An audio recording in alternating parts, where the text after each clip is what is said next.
Hello, friends. This is Sam Chaney reporting for Weaponized News. Today, February 2nd, 2026. Thank you for joining us on this Monday edition of Weaponized News.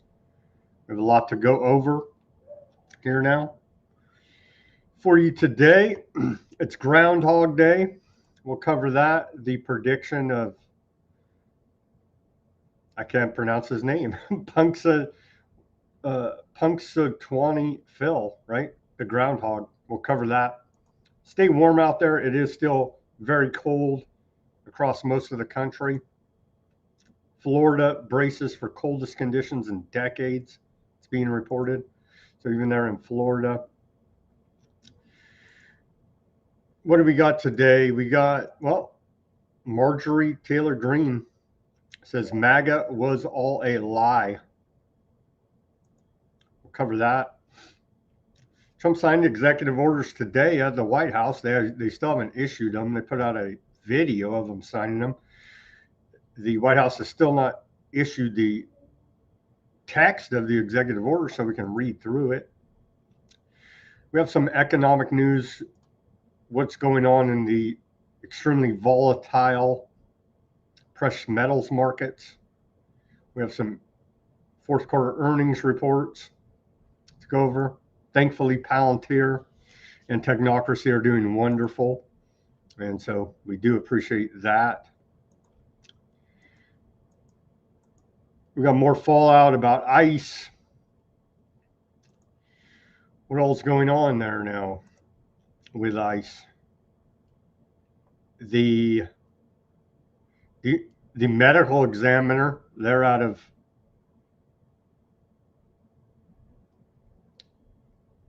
Hennepin County, where Alex Petrie was killed by ICE agents, ruled the death a homicide. All of that, of course, ICE is keeping us safe, even though the government can't and won't keep you safe. More fallout from ICE. Reporting on that. Still no mass deportations. So there you have it. All this police state and martial laws for you and I, not for illegal aliens. Still not seeing any mass deportations. A lot more Epstein fallout. We're going to go over a bunch more Epstein files released. A bunch of this to go over. It's pretty sickening. We got geopolitical news as we're awaiting. We're waiting what is going to happen there with Iran. Hopefully we do not attack Iran. We're going to see how that sorts out. Apparently there is a meeting scheduled for what, soon? Tomorrow? Witkoff and, was it tomorrow, right? I think tomorrow anyway. Witkoff and foreign minister from Iran to meet up in Istanbul. So hopefully they can have a peace there and we don't start a large regional war that could easily turn into a world war with Iran. All that to cover more Aardvark land genocide. They're stacking bodies. They're bombing the hell out of Lebanon and whacking Palestinians every single day. So all that to cover. And then the traitor, Mike Huckabee. We have some video of him. And much more on this Monday edition of Weaponized News. Let's take a look at this day in history. But first, I have been slacking off on reporting on our satanic calendar, because running in the background, don't ever forget, running in the background to all the insanity of the world, of rumors of wars, and all this other insanity. Don't ever forget, going on in the background, there's the dark occultists running it all. And they are continually carrying out rituals throughout the calendar year. And so I slacked off in January, but today, February 2nd, be aware that in our dark occultist satanic calendar, February 2nd, they're celebrating Candlemas or Sabbath Festival. And some of the rituals do involve blood, animal, and human sacrifice, and then satanic reveals as well, with the rituals involving sex, sexual depravity, sex acts including oral, anal, vaginal sex with underage females between the age of 7 and 17. And so the dark occultists are celebrating these horrific holidays on their calendar by carrying out dark occultic satanic rituals and abuse, all part of a larger mind control program as well. So that is February 2nd, Candlemas and satanic reveals. Be aware, that's going on in the background. Okay, let's take a look at this day in history. On this day in history of February 2nd, going back to the year 1349, we saw the Black Death. By this date, at least 200 people a day were being buried in London as a result of the Black Death. Fast forward to 1787. On this day, Arthur St. Clair is elected the 9th president of the Continental Congress under the Articles of Confederation, 1787. In 1848, on this day, we saw the first Chinese immigrant arrive by boat in San Francisco, California. Also on this day, 1848, the Treaty of Guadalupe Hidalgo ends the Mexican-American War. Mexico loses 55% of its territory to the United States, including California, Nevada, and Utah, in exchange for $15 million. And somebody, somewhere, probably not, should tell all these racist Mexicans that run around screaming La Raza all day that you guys made a deal back in 1848 and America bought the land, because they're always screaming, you're on stolen land. Well, your country sold it to America. Lead or the silver or lead kind of deal. So maybe talk to your own government first about why they gave away all this territory so cheaply before you run around screaming, America stole it, and La Raza all day in our faces.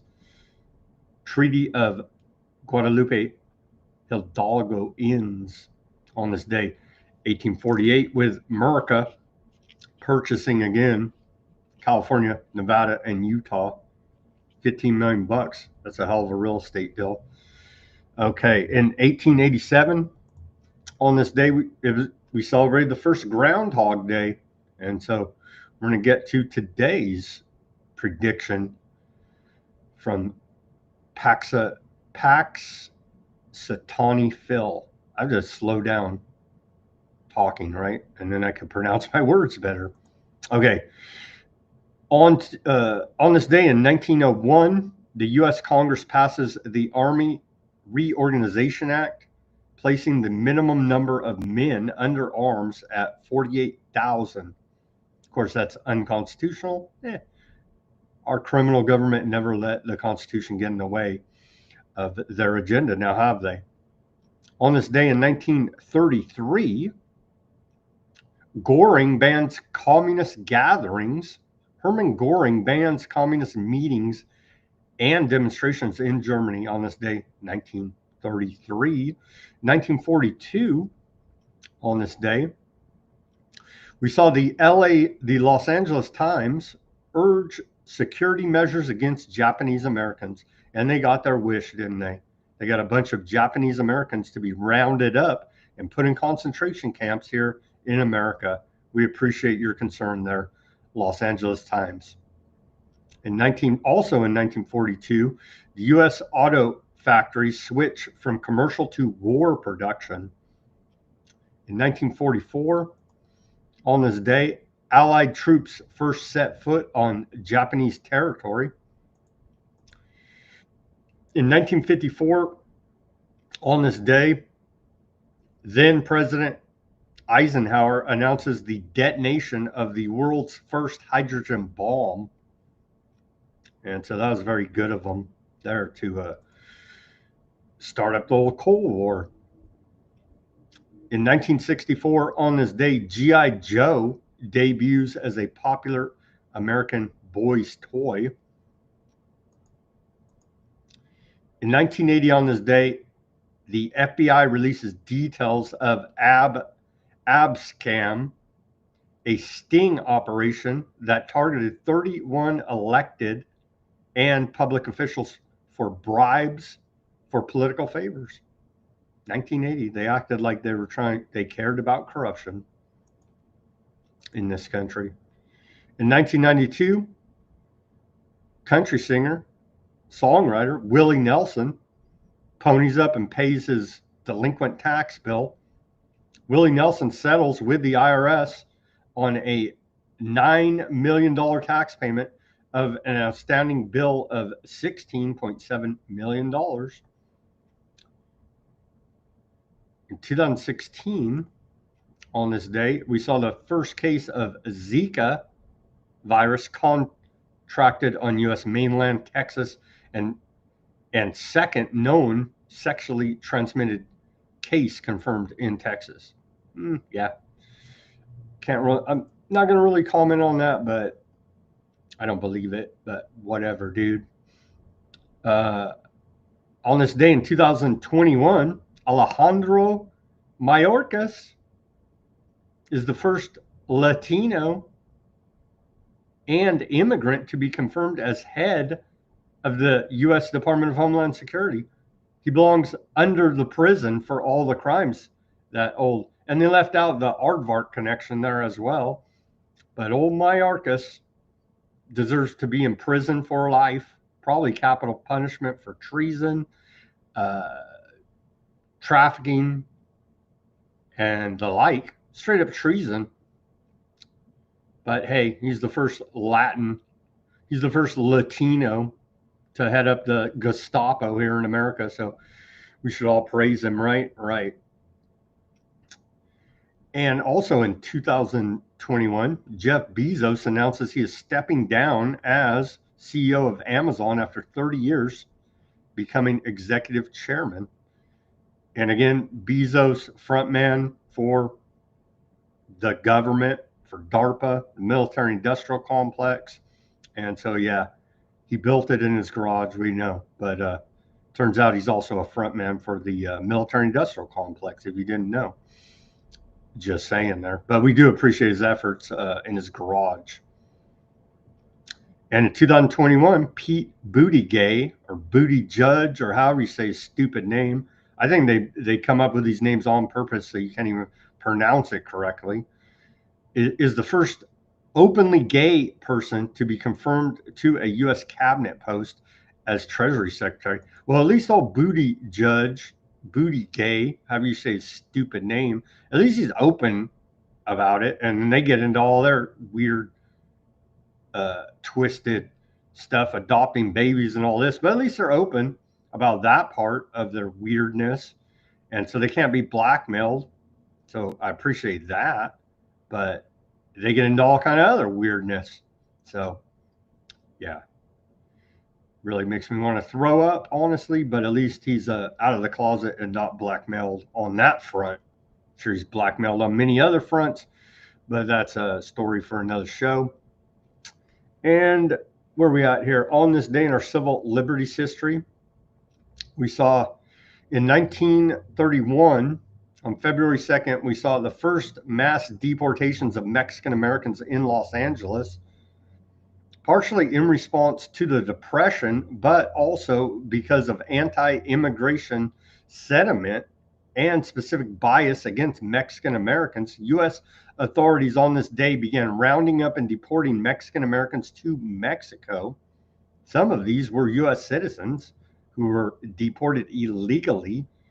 In the 1950s, the U.S. began another deportation action against Mexican Americans in the Southwest called Operation Wetback. It began on June 17th, 1954.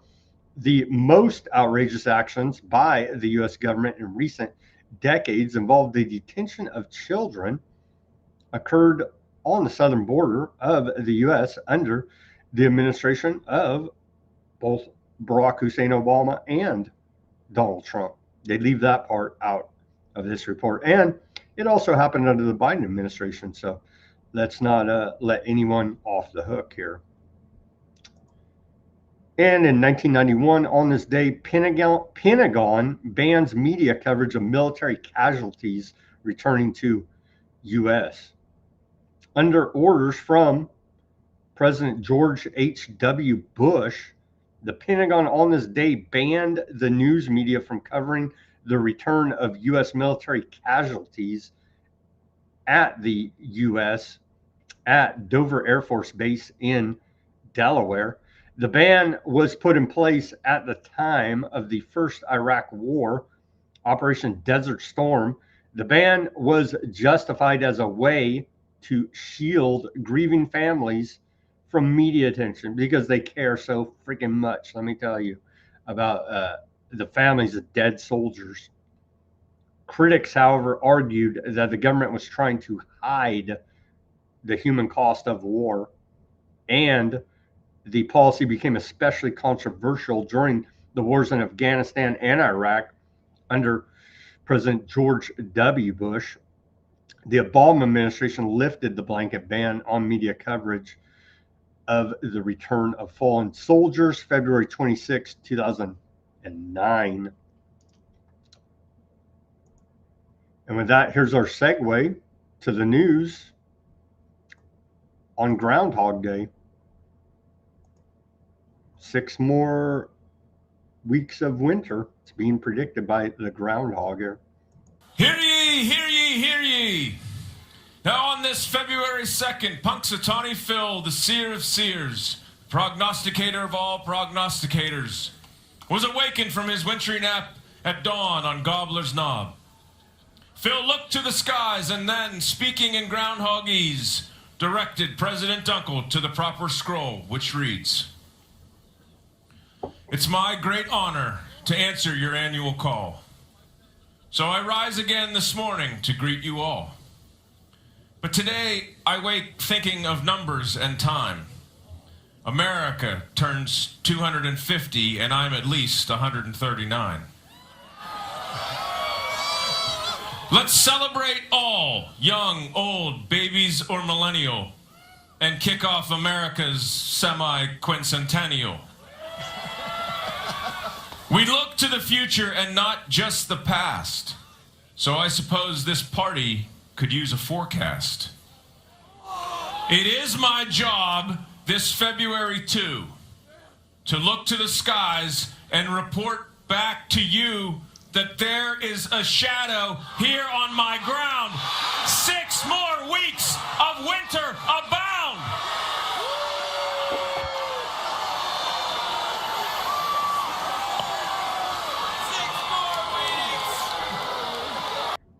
Boo, boo, 6 more weeks of winter. It is cold out there. Here's the map. Let's take a look. Stay warm out there. Stay warm. I'm over here in Fresno, California. Still pretty chilly, honestly, but I'm not used to it. Anyway, I realize that the rest of the country is really cold. Looks like it's warmed up a little bit here, though, now. So stay warm out there. Stay warm. Yep, 6 more weeks of winter predicted by the old groundhog. Florida braces for coldest conditions in decades. It will be cold enough to require winter clothing. Have iguanas dropping from trees and farmers holding their breath for damage in the citrus groves in Florida. So Florida is seeing a powerful cold blast go through it, and the coldest it's been in, well, temperatures started to plummet this past weekend to levels not observed or experienced since 2010. So that's your global warming being experienced there in Florida with a decade long temperature lows, matching decade long temperature lows.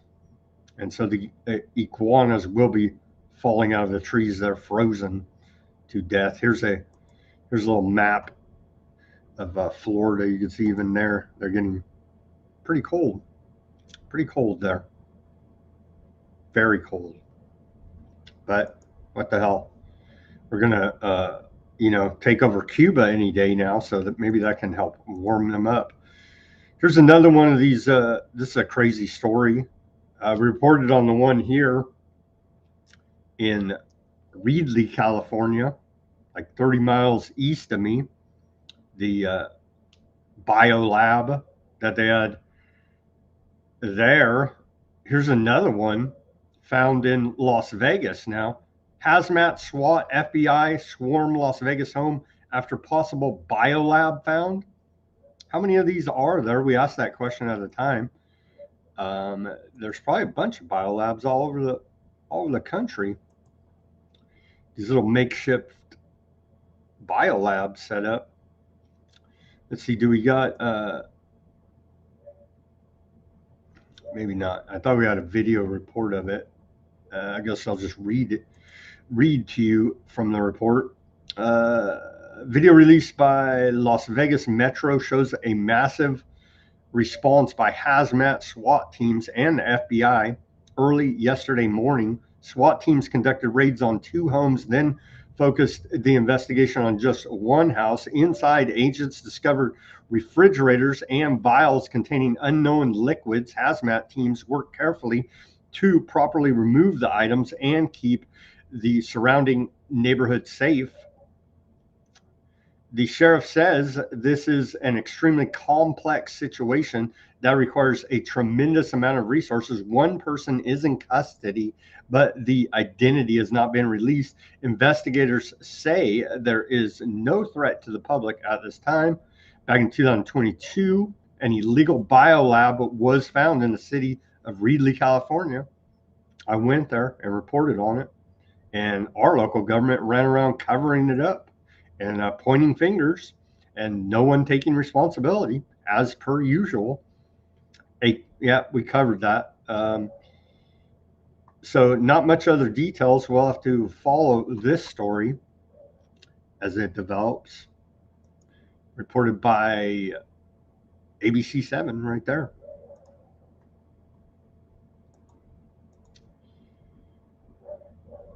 So is the government going to shut down? Probably not.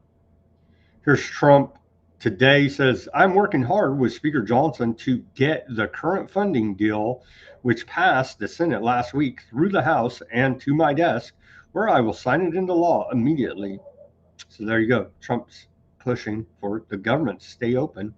We need to get the government open. Boo. Boo. And I hope all Republicans and Democrats will join me in supporting this bill. They should all turn themselves into the migrant detention centers because they're all criminals beyond our wildest imaginations. Of course, that won't happen, but that's what should happen. That's what should happen if we weren't in inverted satanic reality, dystopia we find ourselves in. Trump again, I don't support any government. I never will again. I'm not supporting any of these people. I don't care what your rhetoric is. I want to lean toward liking Thomas Massie, but I just can't. You're in the government, you're bad. And that's just the way it's going to be here at Weaponized News from now on. But Trump's attacking Massie again. Feels like another sideshow distraction. But I believe they're legitimately going after a seat there. So here's what Trump had to say in his latest attack against Massie, congressman out of Kentucky. People are saying that Thomas Massie became a liberal because His new wife, blessed by their marriage, is supposedly a radical left flamethrower. This new union all went. Trump's a New York liberal, so let's get that out of the way up front, and full of shit and a con man and a liar. So let's get all of that out of the way up front. But continuing with what this criminal Trump says, he says this new union all went so fast that maybe he didn't know what he was getting into. But nevertheless, he is an absolutely terrible and unreliable Republican, perhaps a rhino, and maybe even worse. Ed Galrain, a farmer and war hero, is running against Massey. He is a high quality individual, and there is no candidate for Congress that could be better. He is running because he realizes Thomas Massey has been totally disloyal to the President of the United States and the Republican Party. I thought he was supposed to be loyal to his constituents that he allegedly represents. Man, who cares about that? Just straight up telling you, be loyal to the president and the party, and who cares about your constituents you allegedly represent in your congressional district? That's old news, right? He never votes for us. He always goes with the Democrats. Thomas Massey is a complete and total disaster. We must make sure he loses big. And see, this makes me want to like and support Massey, but sorry, not supporting any politician ever again. Ever. Maybe we'll interview him, ask him why you want to work for the crime syndicate known as government. But as far as supporting them, yeah, never again. MTG, Marjorie Taylor Greene, says MAGA was all a lie.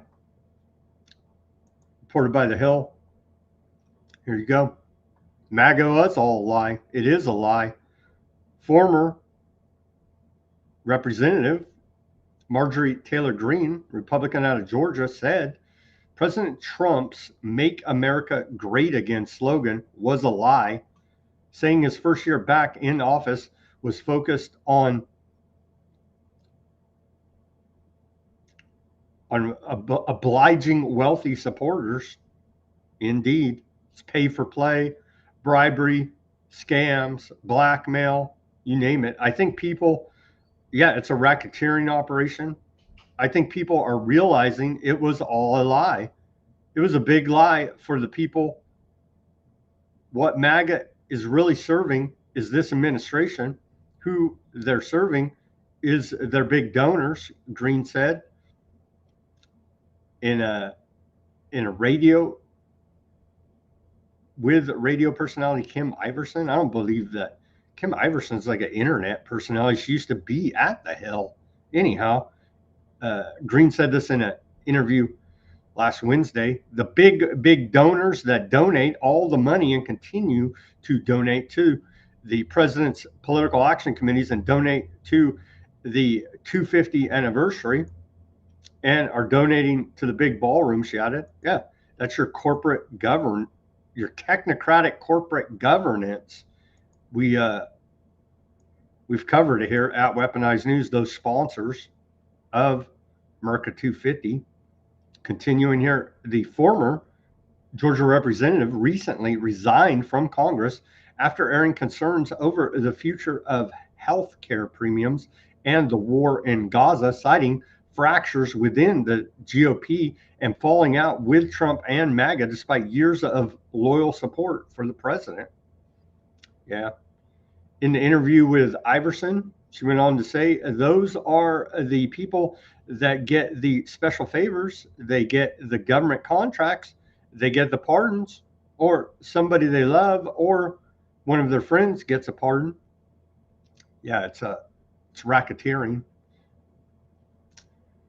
Greene criticized the favoritism for Trump's wealthy allies and also slammed the president for focusing on foreign policy rather than problems at home. And in her interview, went on to say it's the foreign countries, they are running the show here. Or land anyone.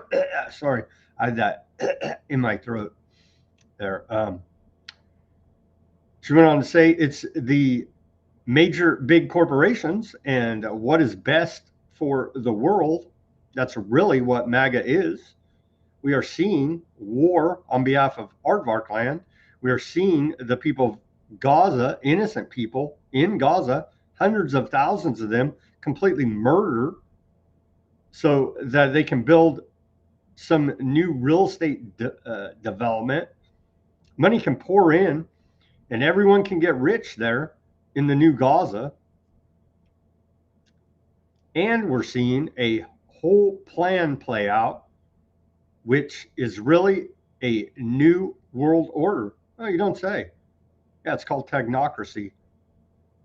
It's a new way of doing business. And it's kind of like the Scooby-Doo meme where they pull the mask off the bad guy. Green said the former lawmaker alleged that the MAGA movement isn't really about America or the American people. Indeed. They're MTG. MAGA don't care though, because they're part of a cult of personality following Trump. And I believe less and less people are buying this Trump's con man routine, but there's still a lot of them out there that are. And so there's a reformed MAGA right there. Marjorie Taylor Greene saying it was all a lie. She would know. But you show this to MAGA. Yeah, she's with Massey and the commies now.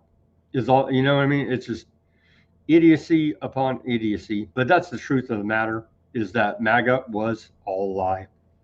Sorry to report to you here at Weaponized News. And we've been reporting for a long friggin' time that, but coming from MTG, it should carry more weight, but MAGA will ignore it and continue to be conned by Dawn the Con. So all the way up till going live here, I was checking the White House website for the actual text issued on the executive order of Project Vault. They haven't issued it yet, so we can't tell you any details, but this is what we do have. Video from the White House today.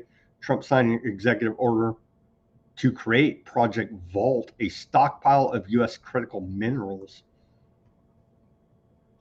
For years, American businesses have risked running out of critical minerals during market disruptions.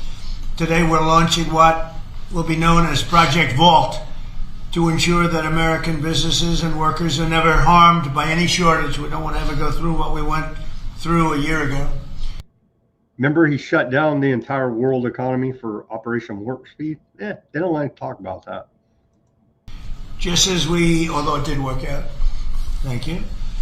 Just as we have long had a strategic petroleum reserve and a stockpile of critical minerals for national defense, we're now creating this reserve for American industry so we don't have any problems. This historic initiative will combine $10 billion in export-import bank financing with $2 billion in private sector financing, and we even expect the American taxpayer to make a profit from the interest on the loan used to start the Project Vault. It's an amazing thing. They've been talking about it for years. Other presidents did a lot of talking, but they didn't do anything. Well, we're going to have to look at that tomorrow because they haven't even released the text of it. So we'll take a look at Project Vault tomorrow and what that's all about. Again, briefly, executive order to create Project Vault, a stockpile of U.S. critical minerals. We're going to take a closer look at that tomorrow. Oh, by the way, tomorrow's show, we do have a guest. We have author Jeffrey Han on. We're going to have him on the line. And so it should be a good one. I do believe we've had him on once before. And I believe he is a veteran. And so we're going to get his take on all of the news and all this tyranny unfolding. Thankfully, the technocracy is profiteering handsomely. Palantir beats fourth quarter estimates on the strength of AI and defense demand, war demand. Actually, maybe we'll all get our ducks in a row someday. I doubt it, and just flat out call it war. The government is now. Palantir surprised Wall Street's fourth quarter earnings estimate and issued upbeat guidance. The software analytics company, the technocracy, illegally spying on you company, the software analytics company has benefited from accelerated artificial intelligence adoption and rising demand for its tools within the U.S. government. Yeah, they're looking to profile as many people as possible to put on kill lists. That's where we're at. And this maniac leading it up, he should be in prison. But he's a billionaire, and that's how we roll, isn't it? Isn't that how we roll? Continuing here, a little bit more on the economy. Musk? Don't worry about Musk. He's and Trump says it too. We're exonerated from Epstein stuff because we were in there, but that don't mean nothing. We'll get to that. Elon Musk's SpaceX acquiring AI startup XAI ahead of potential initial public offering. It's now combining the two companies are now the largest private company in the world, and they're looking to go public, right, to raise a bunch of more money to scam us a bunch more. And so we look forward to that, their initial public offering. And Musk has said he wants just one of everything, just X everything, right? So everything will be consolidated into just one here now. Here's part of it. SpaceX and XAI are now combining. So the turbulent times of the precious metals, let's take a look at what has happened here. Gold and silver fall further as CME margin hike stokes selling. Gold and silver prices dropped today as increased CME margin requirements added to the selling pressure following last week's sell-off sparked by Kevin Warsh's nomination as the incoming Federal Reserve Chair. They leave out all of the manipulation by the banks, but that's okay. We've covered it here. The CME announced hikes in margins on its precious metal futures on January 30th. When was that? Friday? That was Friday, right? Friday? I don't know. We're in a new month. That was Friday, right? Yeah, Friday. And said the changes were set to take effect after market close today. The increase in margin requirements makes holding speculative positions less appealing now, and this will also force a lot on the retail side of the market who do not have extra liquidity to sell positions. One analyst there at CNBC said it is definitely creating a sort of feedback loop where as prices drop, more traders will face margin calls leading to more selling and even lower prices. The dollar index edged higher last week after Trump's announcement of nomination of Warsh for Federal Reserve Chair. And then they've been trying to beat it down. It keeps coming up here. Here's the gold spot close today here in America. And it was beat down. It's popping back up. And you can see right here, right? All-time high. And then it got beat down over the last few days, but still popped back up, right? Still closed positive here. And it's now trading in overseas markets, but you can see right there, it closed at $4,835. And then silver, even a crazier, we saw even crazier volatility in silver. And it closed today up, right? $84.81. You can see right there, but there's your all-time high, $116, and then boom, fell off a cliff, clear manipulation by the big banks. Covered that on Friday, but that's where we're at in the precious metals right now. Okay, where are we at? We're on to Justice Department expected to ramp up efforts to deliver on Trump's weaponized priorities. Report out of CNN. The Justice Department officials are expected to meet today to discuss how to re-energize probes that are considered a top priority for President Trump administration, reviewing the actions of officials who investigated him, according to one source familiar with the plan. Almost immediately after Pam Bondi stepped into her role as Attorney General last year, she established a weaponization working group to review law enforcement actions taken under the Biden administration for any examples of what she described as politicized justice. She said the group would focus on investigations into Trump conducted by Special Counsel Jack Smith and Manhattan District Attorney Alvin Bragg and New York Attorney General Letitia James, and any improper investigations into J6 attack on the Capitol. The weaponization working group is now expected to start meeting daily with the goal of producing results in the next 2 months.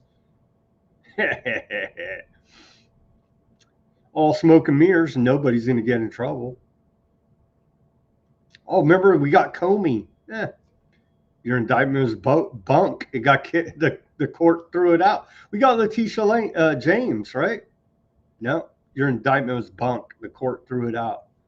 So I'm sure more BS bunk indictments are coming, and we will get no justice here for the American people. But as long as Trump sees that he's served justice, that's all that really matters, right? Right. Bondi established the Working Weaponization Group last February after Trump issued an executive order titled Ending the Weaponization of the Federal Government. It's very Orwellian. We appreciate that coming out of the Trump administration. So they've just weaponized it a different way now. And when the next Democrat gets in there, they're going to weaponize it back the other way again. And who suffers? You and I and the rest of the American people. While all these jerks are fighting amongst each other and no one really gets in trouble, creating the political smokescreen to go ahead and steal everything that they possibly can. And the theft will continue. Old Alex Petrie's death ruled a homicide by medical examiner. And so ICE or Border Patrol, whoever, we'll just call them feds. The feds killed this dude straight up. Alex Petrie's official manner of death has been ruled a homicide by the Hennepin County medical examiner. So there you go. The feds killed dude, according to the medical examiner. But I know the medical examiner is a Democrat and part of Antifa, right? He's probably a Somali, and so who cares what the medical examiner says? Department of Homeland Security apparently has their hands full. They're not issuing memes any day, but every day like they were for a few months. But don't worry, the White House is taking over issuing memes duty. Stand with ICE. I stand with ICE. I'm putting this in my profile. Don't homicide me, bro. Don't homicide me, bro.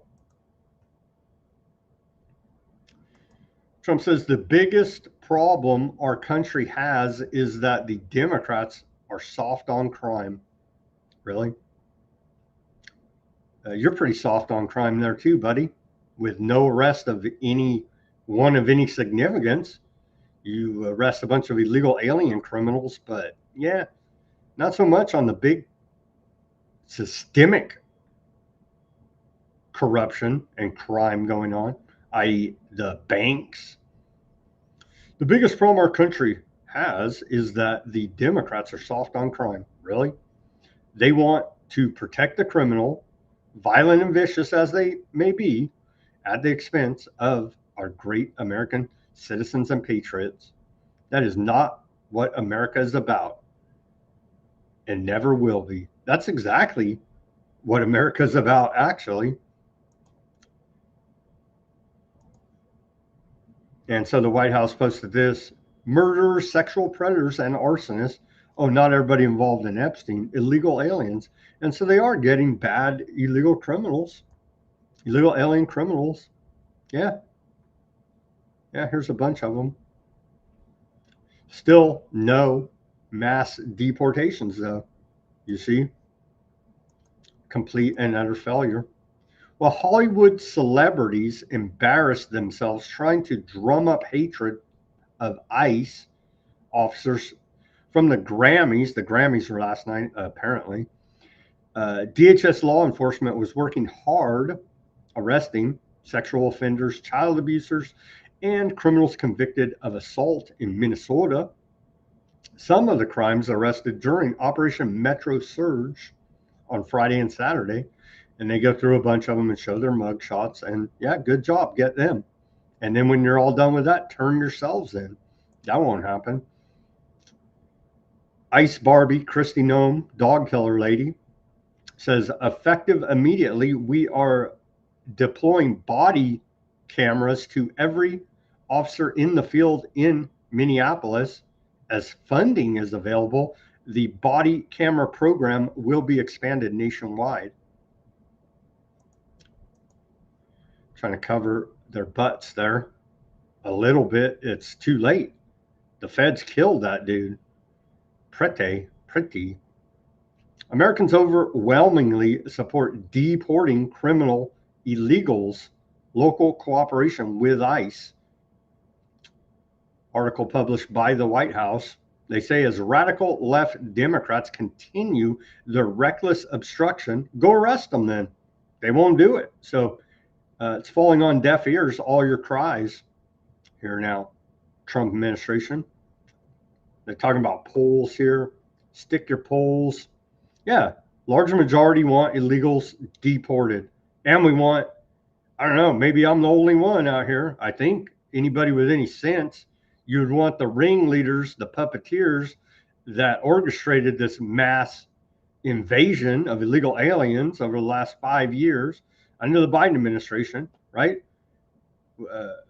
We need those people held accountable.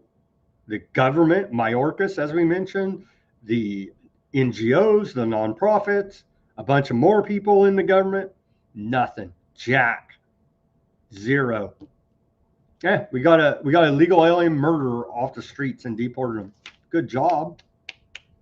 You know what I mean? But the systemic failure and treason brought about by Mayorkas is legion here now, and no one gets in trouble.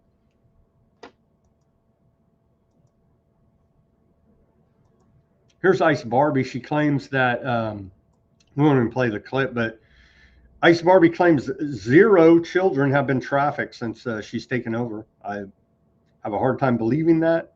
Of course, no way to substantiate that. And of course, children are still being trafficked here in America.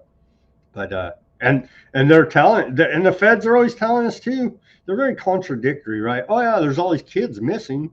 What, 500,000, 300, all these different numbers they're throwing out, like 500,000 missing, unaccounted for.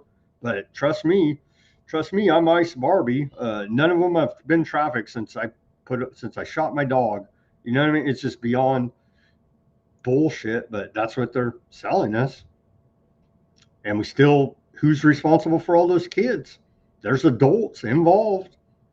Very few. You get some low-level illegal child traffickers and child rapers, but that's about it. You know what I mean? And so no mass deportations. Department of Homeland Security's pumping this, though, still. I guess they did give us a meme of the day. Excuse me.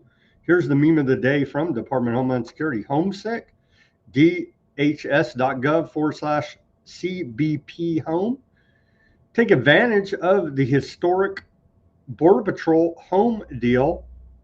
We are offering today a $2,600 exit bonus and a free flight to your home country. Illegal immigrants can leave safely and travel normally if they self-deport now. And so there you go. Illegals, here's your chance, because you're definitely not going to get mass deported. So do us all a favor and take the money and run here now. Our tax money. They don't care.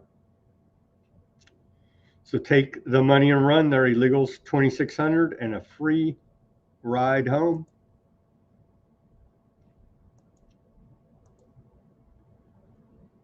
Tired of living in fear, this family decided to self-deport themselves. The White House posted this. Excellent decision. If you're in this country illegally, save yourself from arrest and self-deport. And so they're pumping this. They are pumping that. So they're not doing their job of rounding up all the illegals, looking the other way. Again, where's the logical first place to start? I don't know. They're employers. You know what I mean? And Trump's already said agriculture, hospitality, other industries. We're going to look the other way here. But I thought we were getting all the legal, you know, whoever paid them off, you keep your legal slaves. That's perfectly fine. MAGA, we're making America great. We're getting all the legal. No, you're not. You're lying to us, just as Marjorie Taylor Greene has told us. Let's take our live commercial break here now. We got a lot of Epstein stuff to get to. Sickening, honestly, but we got to get to it here now for you. Everybody go to weaponizednews.com. Get yourself a sticker over there. We have the holograph sticker. The white background sticker. The clear sticker here. Weaponizednews.com. Get yourself some stickers. We have coffee mugs with the Weaponized News logo. We've got hats, shirts, a bunch of different custom t-shirts. Go take a look. Patron our store. We would appreciate it. The link's in the description below this video. Weaponized News store. You can help us out like that by patroning our store. You can help us out through donations. You can subscribe through Buy Me a Coffee, Locals, which links up with Rumble, and also Substack. So many different ways you can reach out and help support this broadcast.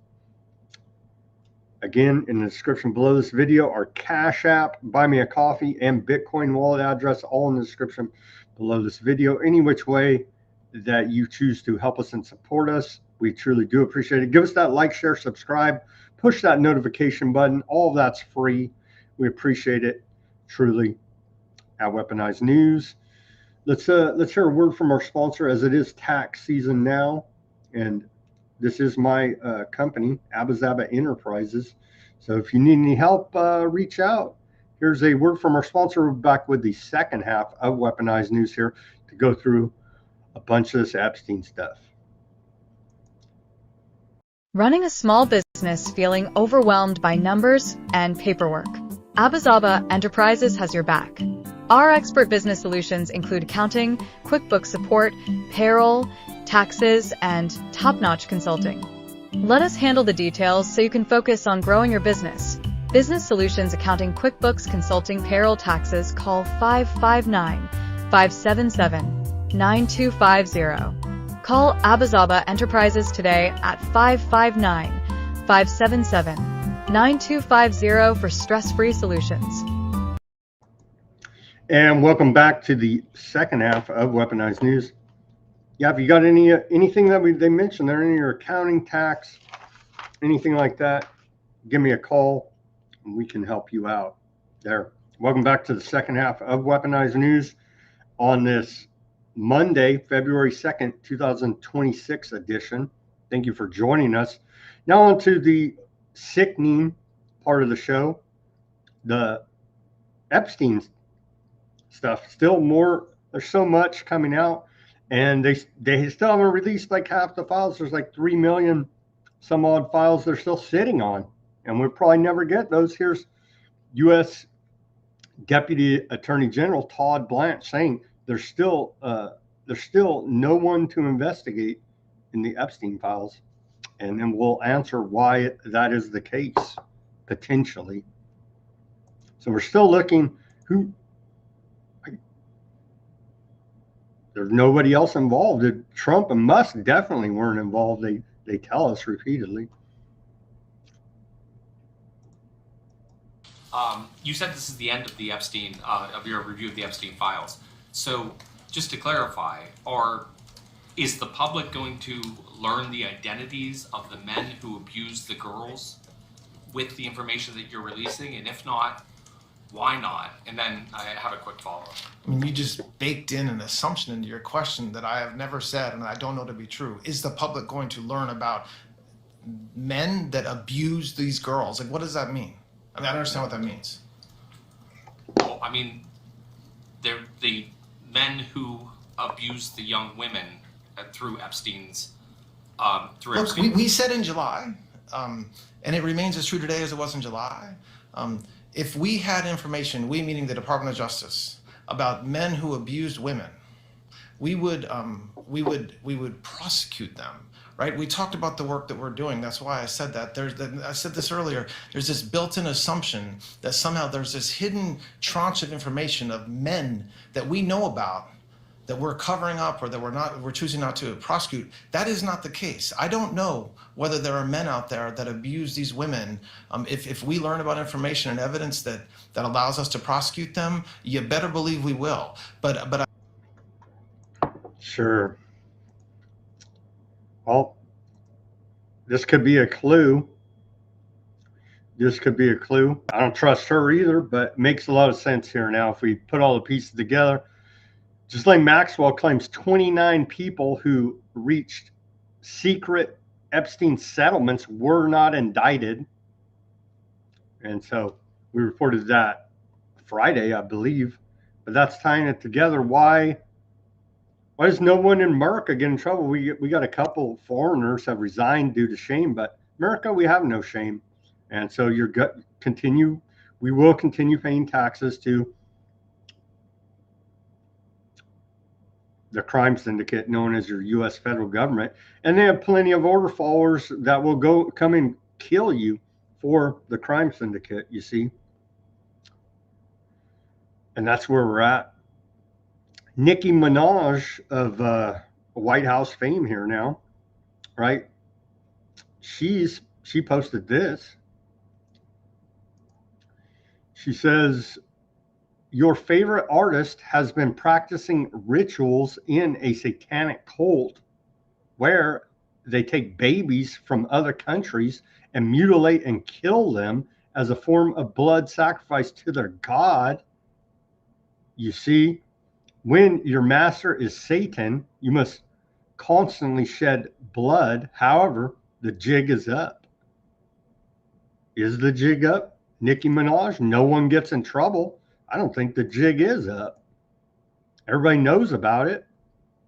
Whoop-de-doo. They laugh in your face. All these rappers, I don't care about rappers, right? But yeah, well, Jay-Z, they got him with underage girl. She goes on in this post. And then we'll get off this nonsense, but kind of significant. She has a lot of, she has 25.8 million followers. She has a giant followings. So people are hearing what she's saying. She has a giant microphone. Anyway, she wanted to say this. Are y'all understanding that these people have been sacrificing children as a way of gaining and maintaining power? If you ever vote Democrat again, as if there's a difference, it's the government, but she's playing her part in the left-right divide here. If you ever vote Democrat again, you're just as soulless as they are and will perish.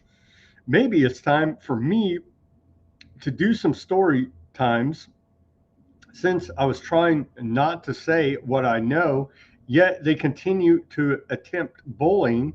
Also, I won't be releasing an album until my contract is renegotiated and until I tell you about all the sabotage this Rico is finding out about Billboard.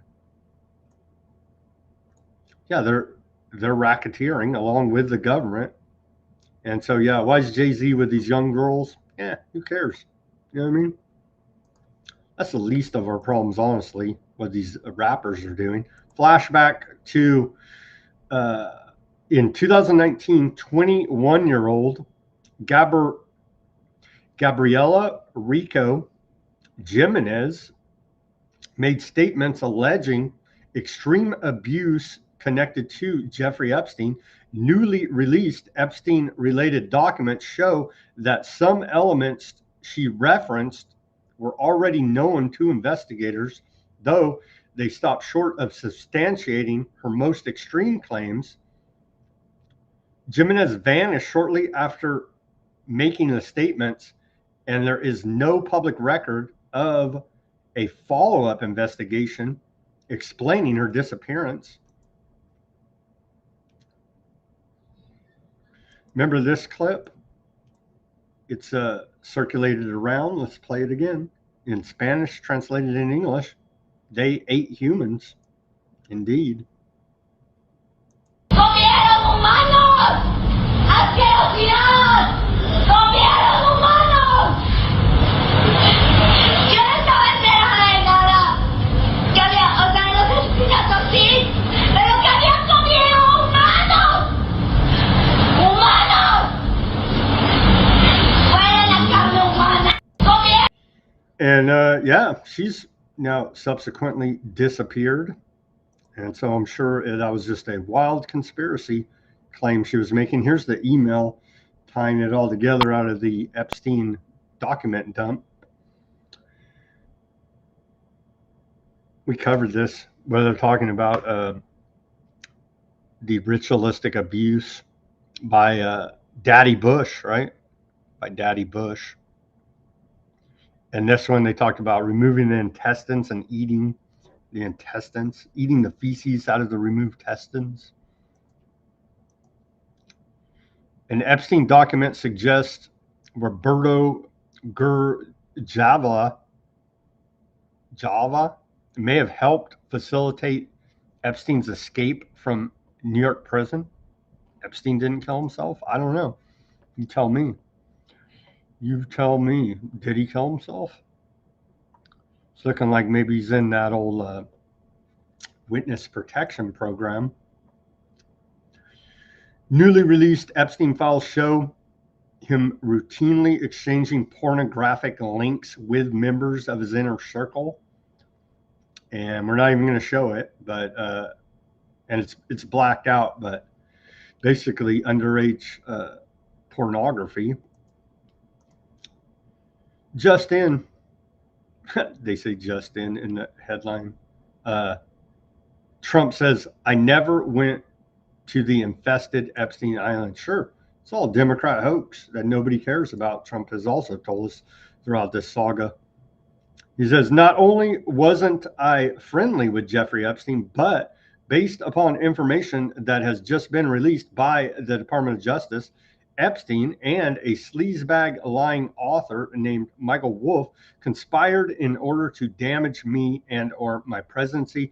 So much for the radical left's hope against hope, some of whom I'll be suing. Additionally, unlike so many people that like to talk trash, I never went to the infested Epstein Island, but also all of these crooked Democrats and their donors did.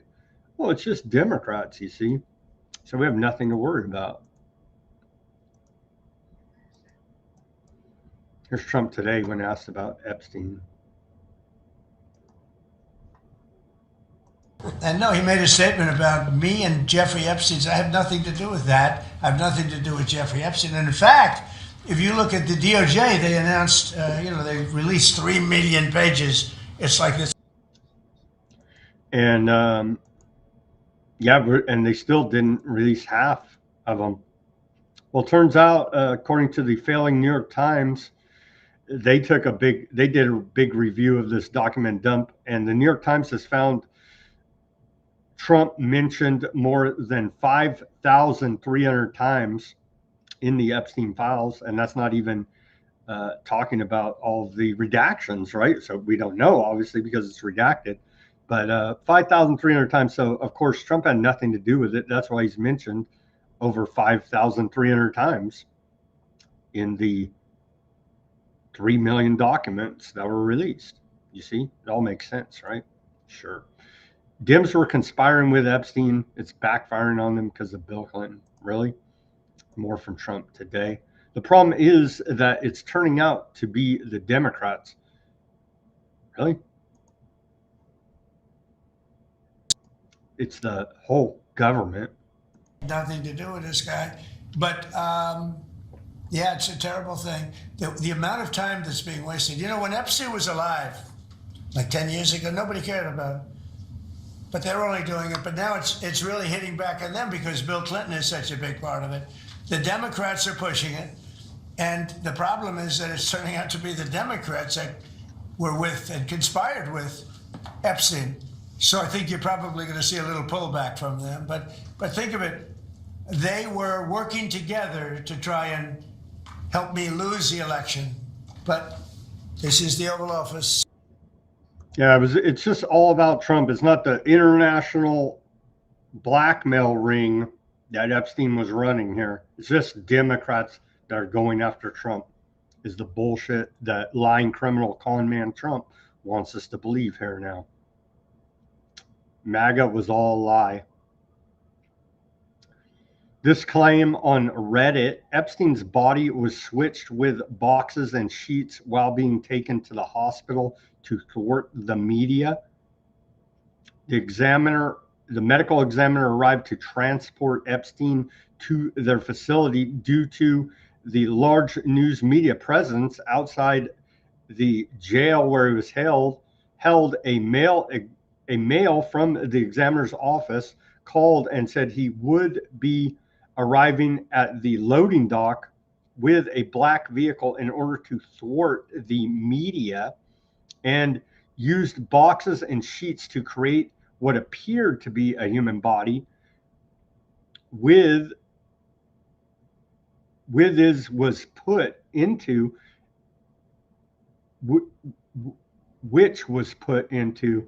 the white medical examiner's vehicle,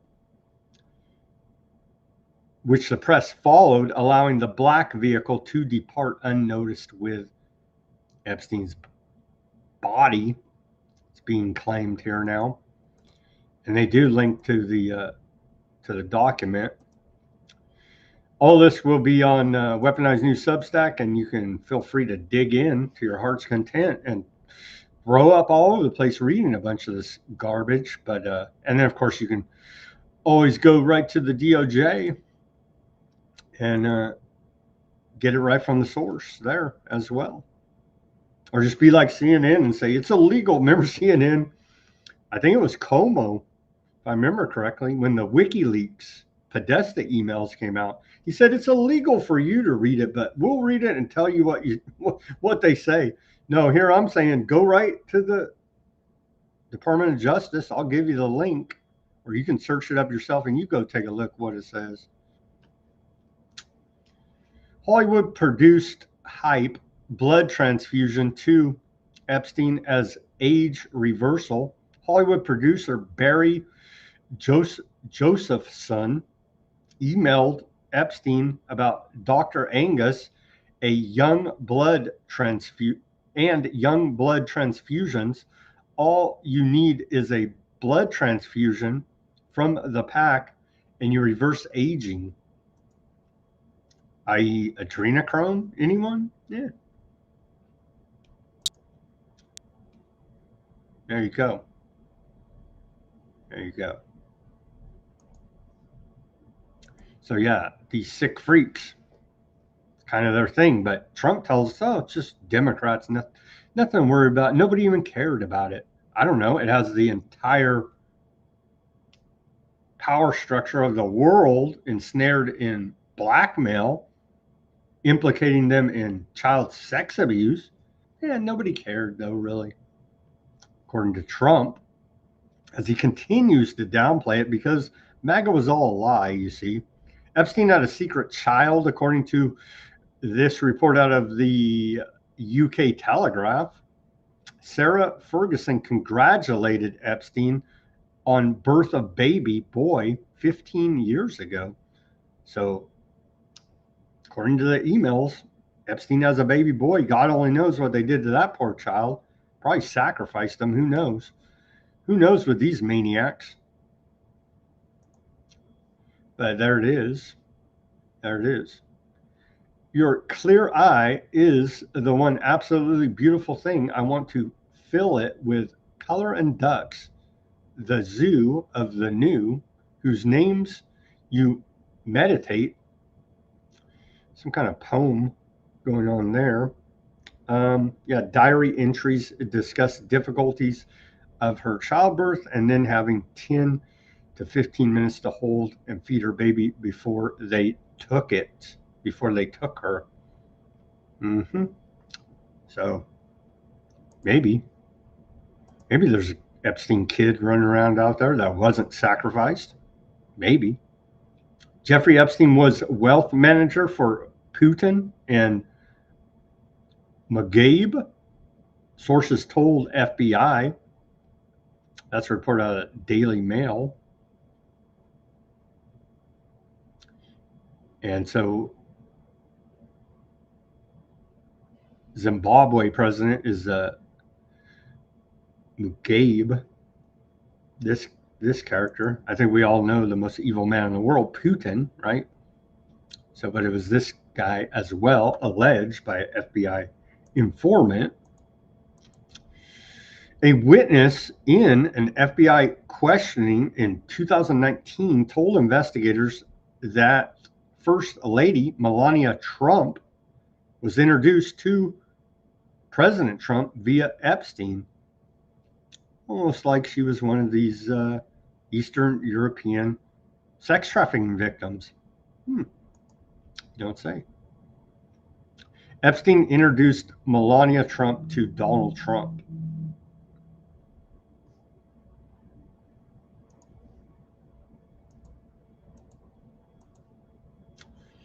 Epstein told Palantir founder and CEO Peter Thiel that he represents the Rothschilds,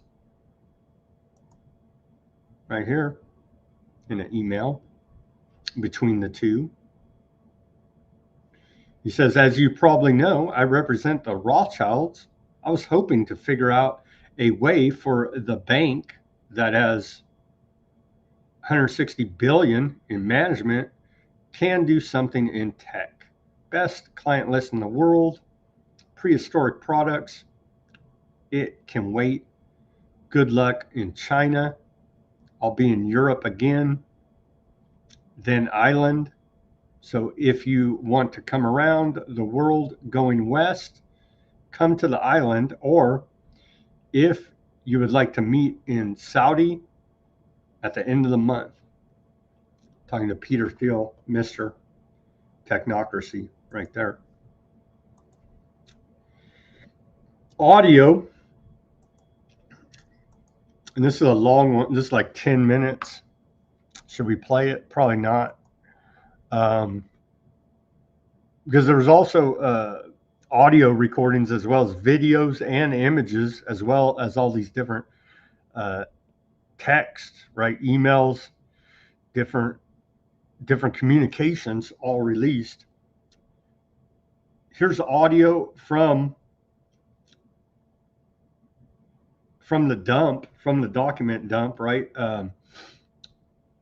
Where Epstein is coaching Aardvark Land's former president, Edmund Barak, about how to monetize his position of power as being the former head of Aardvark Land. Epstein tells Aardvark Land's then Minister of Defense to look up Peter Thiel, who jumps about and acts strange, like he's on drugs, advises him to connect with Peter Thiel's firm Palantir.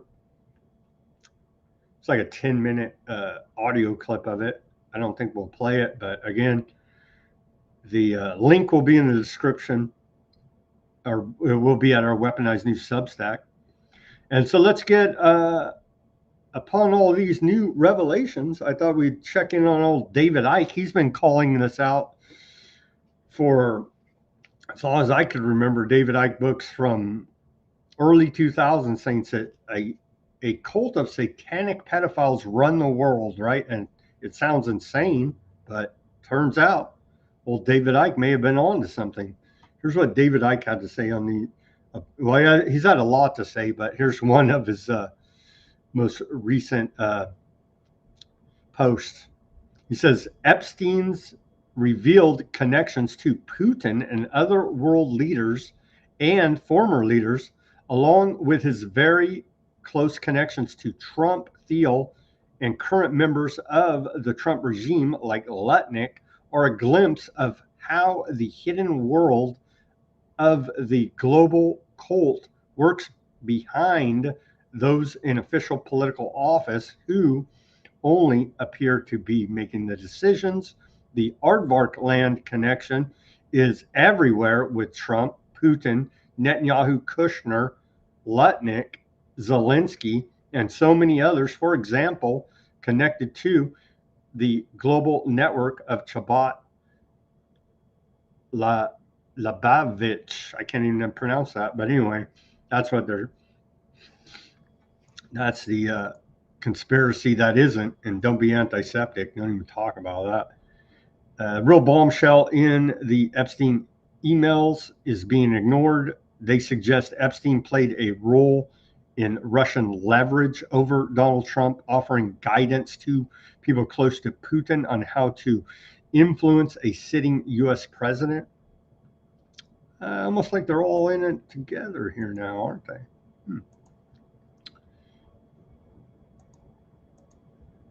Court filings state that Jeffrey Epstein kidnapped and trafficked underage girls across borders, flying minors from Turkey to the Czech Republic, Asia, and other regions of the world on his private jet. The documents allege the victims often spoke little or no English, and note that African American girls were the only group explicitly excluded, underscoring how calculated and systemic the abuse was.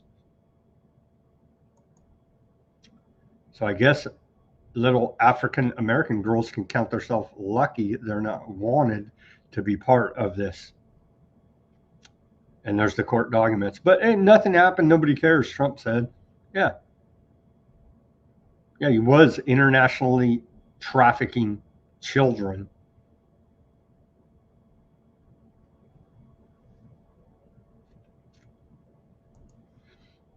Indeed, exactly like everyone had always said.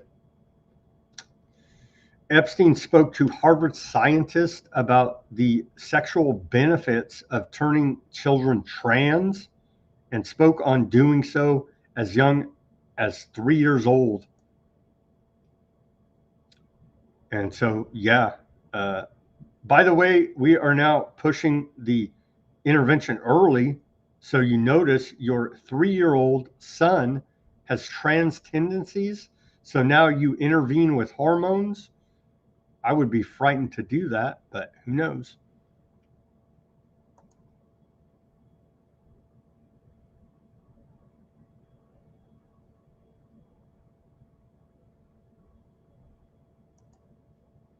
It goes on.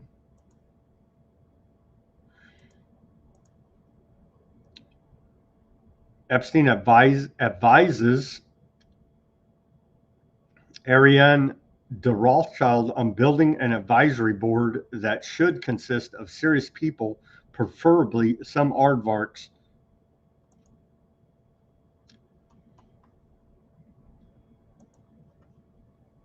You don't say. De Rothschild.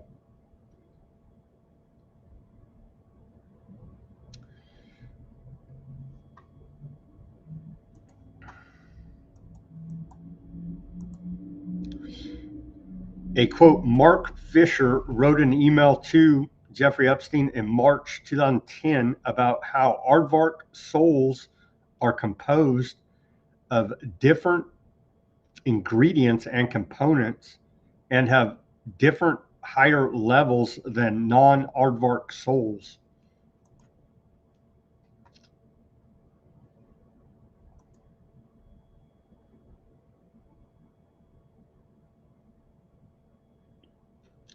And they went on to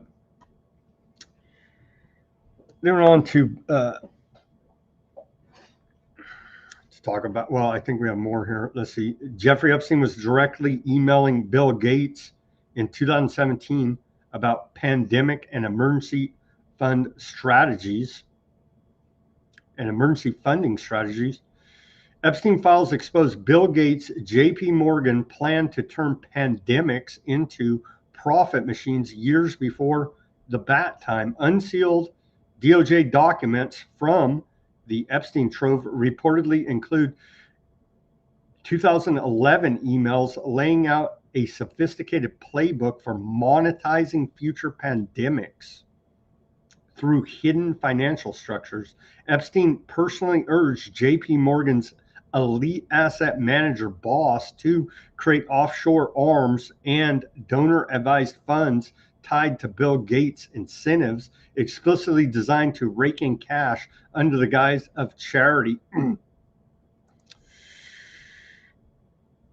Yeah, so they all need to be under the jail for this, and no one will get in trouble because there was a giant conspiracy.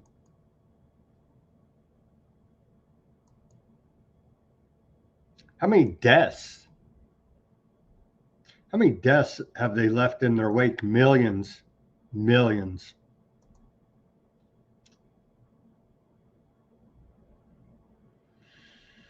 An email from March 2017 shows Bill Gates had plans with Epstein, along with several others, to conduct, quote, pandemic simulations.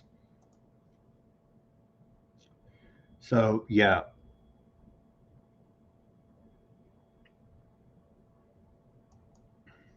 Event 201, anyone? Oh, those are Epstein bats out there, right? Yeah.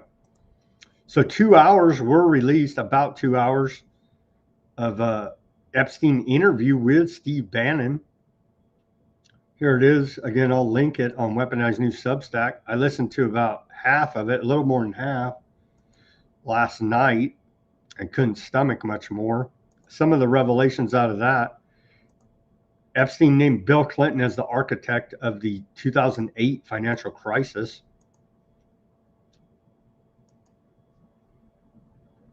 But what really happened, the real enemy of the finance system was Bill Clinton. And if you ask me what and who caused the financial crisis, I would tell you it was Bill Clinton. Because of what Bob Rubin and he did to the deregulate the financial system? No. Because as of the last time we had our 60-minute interview, you talked to me about home ownership. And you asked me whether everyone should own a home. And I told you, no, it's too risky. So the financial collapse of 2008 is because of hardworking African Americans, Hispanics, and whites who wanted to have a ownership stake in the society that all rests on their shoulders. They're the culprits. No, not at all. Okay, then I didn't say they were the culprits. I was pretty clear it was Bill Clinton. And more context not in this clip. He says Bill Clinton forced the banking regulators to make loans, as we know, the subprime mortgages to people that didn't qualify. And so using political leverage as the president, way back in the 90s when he was president, they deregulated, right, for the votes, knowing damn well they should have never made loans to people that didn't have the collateral or income to pay them back. And so all that, Epstein lays squarely at the feet of Bill Clinton, which is probably pretty accurate. Here, Epstein asks, or excuse me, Bannon asked Epstein directly if he considers himself the devil. Let's watch this clip. And they did weird too. About halfway through the interview, Epstein changed his eyeglasses and his shirt. Kind of weird. I don't know. Everything about this guy's weird, right? Is your money dirty money? If you live, I just asked a question. Is your money dirty money? No, it's not. So, in fact, why is it not dirty money? Because I earned it, a heart. But you earned it. I earned it legally. We went back to this before. You earned yes. it. You earned it, advising the worst people in the world, right? That do enormous bad things, and just to make more money. So, instead of asking me the question, should you take the money? Because I think it's a legitimate question. You think it's a legitimate question? Yes, no Why? question. Because I think about it, I think ethics is always a complicated subject, but I can tell you that with the money I gave to help try to eradicate polio in Pakistan and India, instead of asking me whether that money should be given to these children for vaccines, I think you might want to ask their mothers who received the vaccine, who know their child now won't get polio, and ask them if Epstein should have helped these people. If we walked in, you're a mathematician. If we walked into that clinic where they're giving that money out to these people that are in the most dire straits of poverty and sickness, and told them that the money was coming from class 3 sexual predator? Tier 1. What's tier 1's the highest and worst? No, the lowest. I'm the lowest. You're the lowest. Okay, tier 1, you're the lowest. But a criminal. Yes. That the money came from them. What percentage of people do you estimate? I understand you don't like probabilities. Do you estimate would say, I don't care, I want the money for my children? I would say everyone said, I want the money for my children. Did they know where the money came from? I think if you told them, if I told them the devil, 100%. The devil himself said, I'm going to exchange some dollars for your child's life. Do you think you're the devil himself? No, but I do have a good mirror. It's a serious question. Do you think you're the devil himself? I don't know. Why would you say that? Because you have all the attributes. You're incredibly smart. You remember the devil is somebody who knows smart? The devil's brilliant. You read Milton's Paradise Lost. No, the devil scares me. Satan is at the number 1 or 2 archangel, and the reason he goes to hell and leads the rebellion is because he can't be the top guy. And his thing is, I'd rather reign in hell than serve in heaven. I saw that in a movie once called American Dharma. I don't remember who said it. Okay, we have to go. Okay, good. Okay.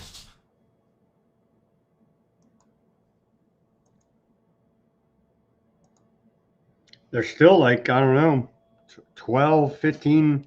There's still a lot not released from that Epstein-Bannon interview. That was 2 hours worth that's been released. Reportedly, there's over 15 hours out there that Bannon had. Epstein Files release exposes names of at least 43 victims. What? Well, we care about the victims. We care about the children. The lying criminal government keeps telling us, well, turns out not so much. Wall Street Journal reports, at least 43 victims' names exposed there. So the professionals at the DOJ protecting the victims as per usual there. Epstein Files must be taken down. Victims demand. Woman at risk after unredacted names of those who fell prey to financier published alongside nude photos. Yeah, so real pro job there, Blondie Bondi out of the DOJ. I guess it was the Democrats that bungled the whole release, right? Yeah. And so some people, there has been some fallout. Some people have shame. They should be, thrown in the wood chipper. But here's some. Of course, America has no shame. So Epstein Files lead to resignation in Slovakia. I think we covered that.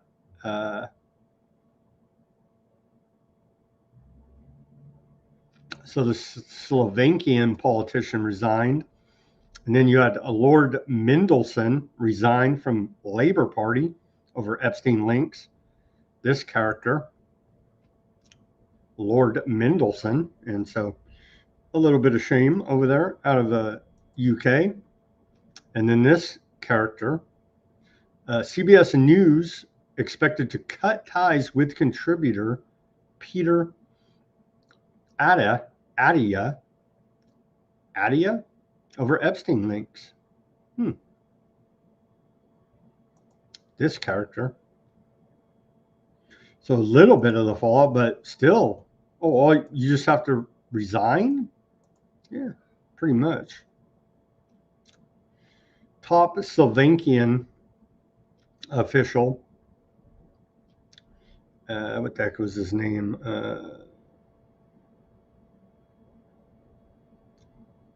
Miroslav Losjak,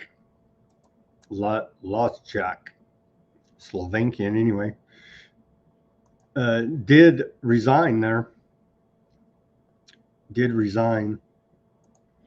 And not so much anybody else. We did get an apology out of Norway's crown princess, Mette Marit. She has apologized after newly released DOJ file suggests she had years of email contact with Epstein. Documents reportedly contain nearly 1,000 references to her and show she exchanged numerous emails with Epstein between 2011 and 2014, including friendly and personal messages. This woman. So she only had 1,000 references. Trump has over 5,000, but he knows nothing, right? She apologized. And that's about all we got. No justice for nobody and doxing the victims. They're from Trump's Department of Justice and more lies from Trump. MAGA was all a lie. Okay, on to geopolitical news. Last night, according to a report by the Washington Post, at a black tie dinner last night, Trump joked about territorial expansion, first saying he needed to watch the invasion of Greenland before walking it back. He said, "We're not going to invade Greenland. We're going to buy it." He said, "I want to make Canada the 51st state, Greenland the 52nd state, and Venezuela can be the 53rd. Yeah. American technocracy, the American technate. Exactly. It all lines up perfectly here now. We'll be following this as Trump continues to push his Freemasonic esoteric occult arch here. India's beautiful triumphal arch. Ours will be the greatest of them all. Here now. And it's also reported the Trump ballroom won't open for 2 years, I believe. The Department of War clearing the fog of war, delivering warfighter clarity.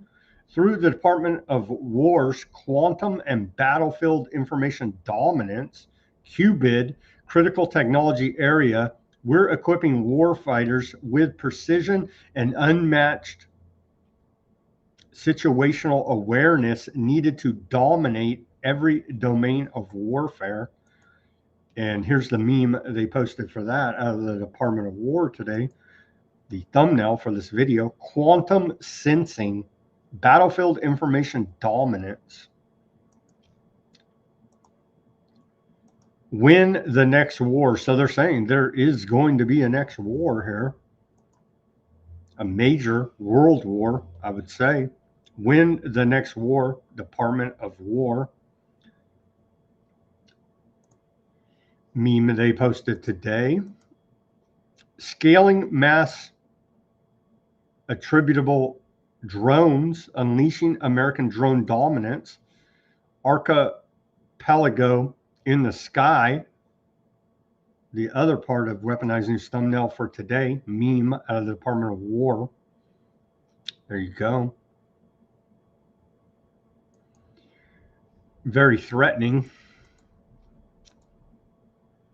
The Defense Department-wide patent holiday aims to encourage companies, especially startups and non-traditional defense suppliers, to leverage taxpayer-funded research and turn it into useful products for warfighters.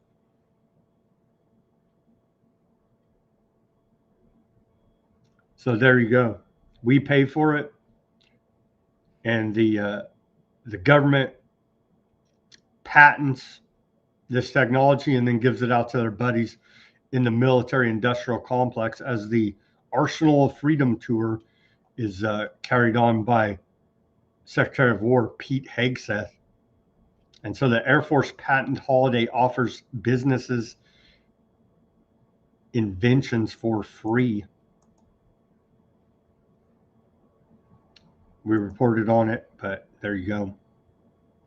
Again. We're getting ready for a major war. Again, we reported on this, but worth re-reporting here because they posted it again today. The Department of War today announced the accountable senior official selected to direct the Department of War's 6 critical technology areas. We covered this when they rolled it out, but now we're going to see who's the bosses of this. Remember this? Critical technology areas leadership announcement: applied artificial intelligence, biomanufacturing. I don't know, go look at the biolabs over there in Las Vegas. Contested logistics technologies, quantum and battlefield information dominance, scaled hypersonics, and scaled directed energy. As we continue to cover here now, it's all publicly bragged about by the Department of War. Here are the characters in charge of the 6 critical areas of infrastructure. You have Cameron Stanley.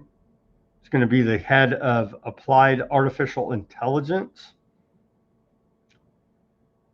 Gary Vora, the head of biomanufacturing, hanging out at Homemade Biolabs in Las Vegas. Just kidding. Dr. Robert Mance, contested logistics technologies, heading up that. Dr. Kevin Rudd, heading up quantum battlefield dominance. Dr. Chris Vergenen, heading up the scaled directed energy weapon department. This character right here, we may have to take that. He will serve as the senior official for the scaled directed energy CTA, providing strategic oversight for the Department of War's high energy laser and high powered microwave systems. He will lead projects that advance and field operational capabilities, preserving American technological superiority. And scaled hypersonics department here now led by Dr. James W. Weber. And so here are the maniacs behind the new Department of War's critical technology areas, pared down into 6 now as we prepare for a major world war. Under President Trump's leadership, America will lead and dominate the space domain. That's a post by Pete Hegseth. Again, we'll show you the images.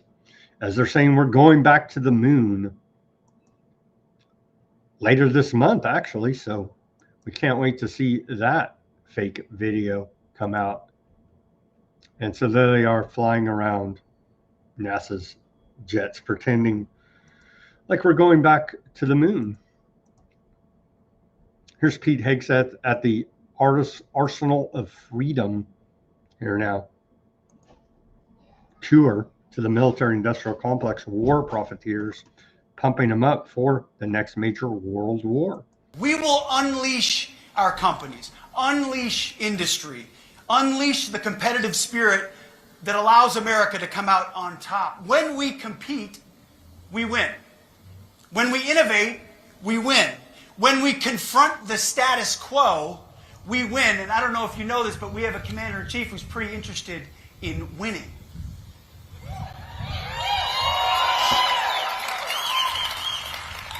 No more business as usual, which I know, Mr. Bezos, is music to your ears. You've never done business as usual. And at the...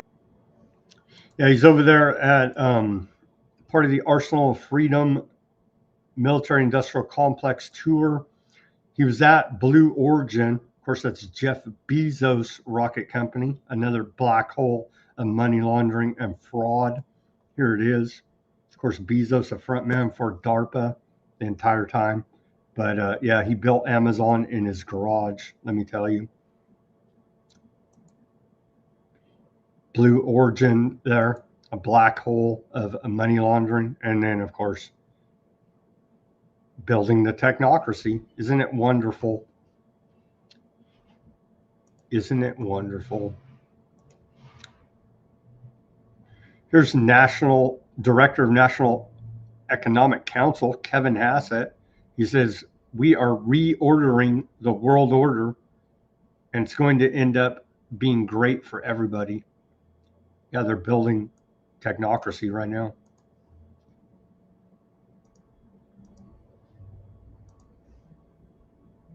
Spring of last year. And don't forget that when we were here in the spring of last year, everybody was saying that we're going to cause a global recession and so on. And President Trump just went really into the mouth of the beast. He went to Davos and he said, hey, not only is the U.S. booming with our growth north of 5%, but you guys are booming too, because when the U.S. booms, the world booms. And so we are reordering the world order, and it's going to end up being great for everybody. Now, oh yeah, it's going to be great for everybody. Mm-hmm. China is on a strong currency mission to make the yuan a global reserve, according to President Xi Jinping out of China. Here's the Chinese state newspaper. Xi Jinping says the goal of becoming an international powerhouse is a long-term one that will rest on core foundations. So throwing it out there, they want to compete, i.e. BRICS, i.e. some type of other structure to compete with the dollar. Trump, if we don't do crypto, China's going to do it again. The noble lie, the means justify the ends. If we don't steal Greenland and Russia and China will. If we don't bomb the hell out of whoever, somebody else will. If we don't run the child sex trafficking, drug trafficking, all of the contraband in the world, somebody else will. That's the excuse they constantly tell us. The ends justify the means, the noble lie. Mr. President, the Wall Street Journal reported that the royal family of Abu Dhabi invested hundreds of millions of dollars in your World Liberty Financial. Can you explain why you decided to take that investment? Was that a transaction? Well, I don't know about it. I know that crypto is a big thing and they like it. A lot of people like it. The people behind me like it. My sons are handling that. My family is handling it. And I guess they get investments from different people, but I'm not. I have all I can handle right now with Iran and with Russia and Ukraine and with all the things we're doing. So I don't know exactly, other than, you know, I'm a big crypto person. I'm the one that probably helped crypto more than anybody because I believe in it. And the reason I believe in it is because if we don't do it, Scott, I think we can say then China's going to do it, right? Yes, sir. If we don't do crypto, then China's There you go. So if we don't, tokenize everything and bring in this backdoor central banking digital currency, then China will do it. And so have your mark of the beast from Trump or China. Pakistani army kills over 100 Baloch separatists after series of terrorist attacks. And so Pakistan announced yesterday the killing of at least 145 separatist militants. That's not good. I don't know why Trump's not up in arms about it. Trump had this to say about trying to pressure India as he's continually trying to, well, he has weaponized the dollar using tariffs and sanctions, which are economic acts of war. He says, it was an honor to speak with Prime Minister Modi of India this morning. He agreed to stop buying Russian oil. I think we've heard this story for going on a month now, and to buy much more from the United States, potentially Venezuela. This will help end the war in Ukraine, Trump said, upon threatening, and now using tariffs as a negotiation chip here. He says this will end the war in Ukraine, which is taking place right now, with thousands of people dying each day and every week. Out of friendship and respect from Prime Minister Modi, as per his request, effective immediately, we agreed to a trade deal with the United States and India, whereby the United States will charge a reduced reciprocal tariff, lowering it from 25% to 18%. They will likewise move forward to reduce their tariff and non-tariff barriers against the United States to zero.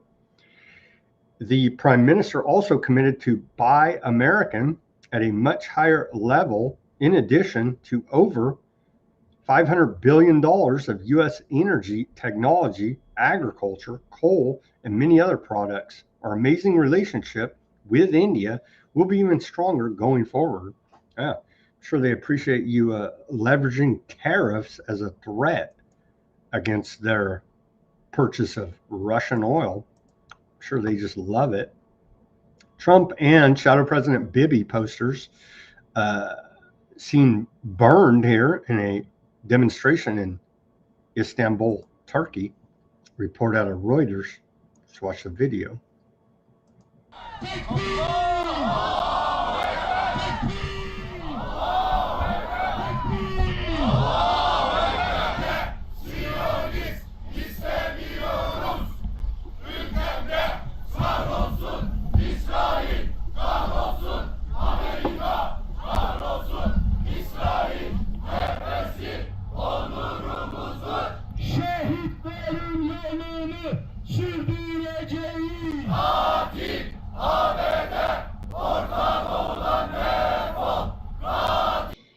Yeah, so there's Turks not liking old Trump and Bibi. I don't know why. What's there not to like? Here's a psychopath. Secretary of War Hegseth says there haven't been many boats sunk recently because we can't find any boats to sink.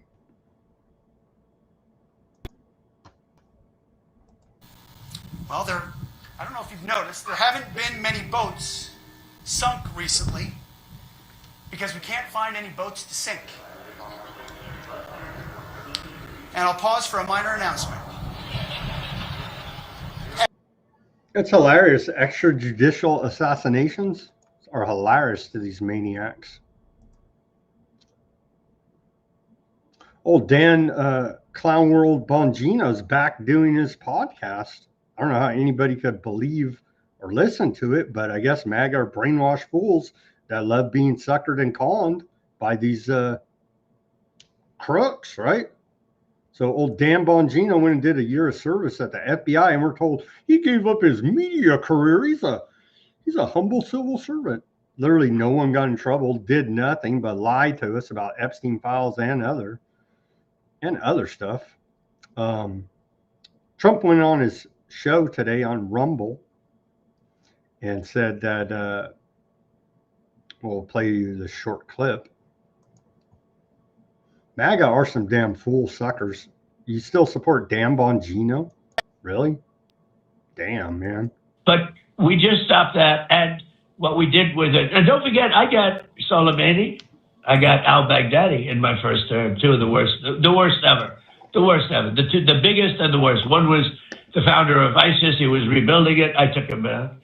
And the other one was the father of the roadside bomb and the leader of, let me tell you, if he lived, he was a leader, the military leader of Iran. If he lived, that attack that we made on Iran would not have been the same thing. He was a great general, and they don't have that now. Yeah, they're still kind of pissed you killed their general there, Soleimani. Here's Mike Pompeo on, quote, help CIA Mossad brought to the Iranian protests.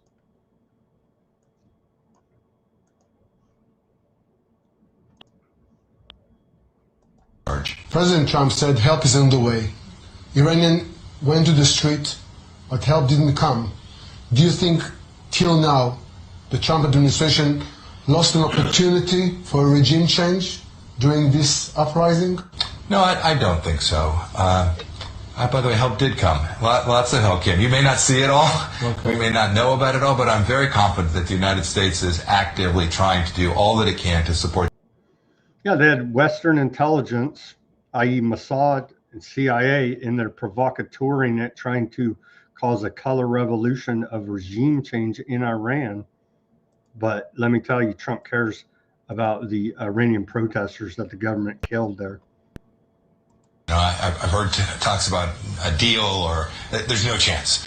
No chance for a deal. I've dealt with this regime. They may agree to something, but they've broken every deal they've ever signed up for, including the stupid deal we got into under President Obama. And remember, they keep trying to have these ceasefire talks and you whack the negotiators? Oh. John Fetterman, senator out of Pennsylvania. I can't believe that Chloe keeps voting for John Fetterman.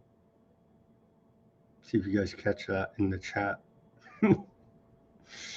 Senator John Fetterman out of Pennsylvania said, I will always vote for whatever Aardvark land needs, military, financial, intelligence, whatever's necessary.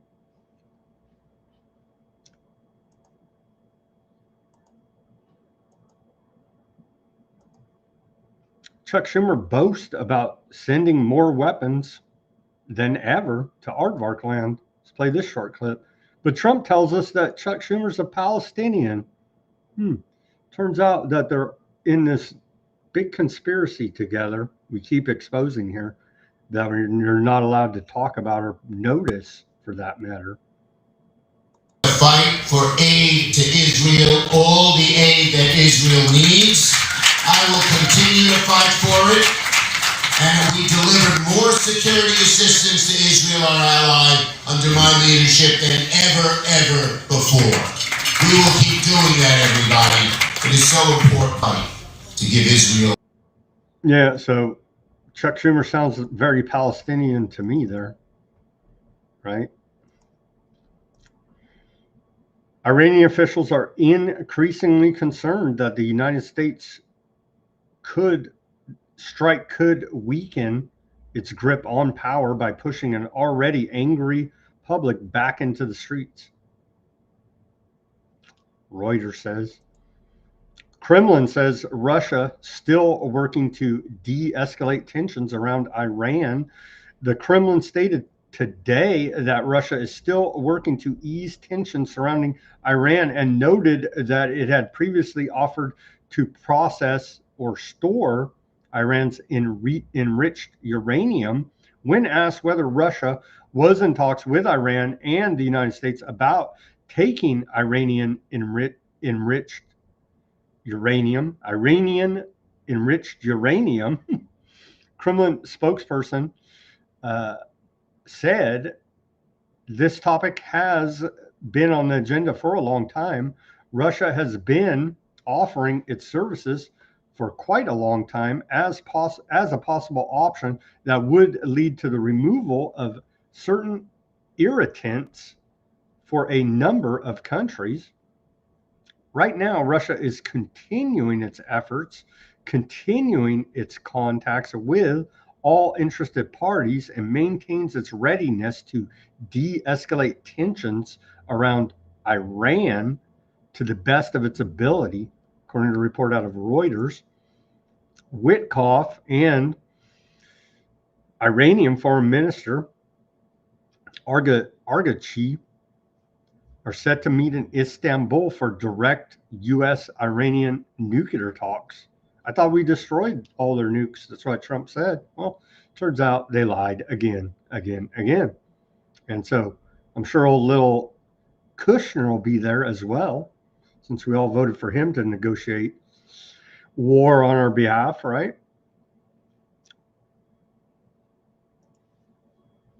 White House envoy Steve Witkoff and Iranian Foreign Minister Abbas Araghchi are reportedly scheduled to meet on Friday in Istanbul to talk about a potential nuclear agreement. Report out of Axios. Well, maybe they'll whack this guy there too and say, well, couldn't negotiate. They're the damn terrorists with nukes. You know what I mean? Because we whacked the negotiator. We've seen that. We've seen that play out, definitely.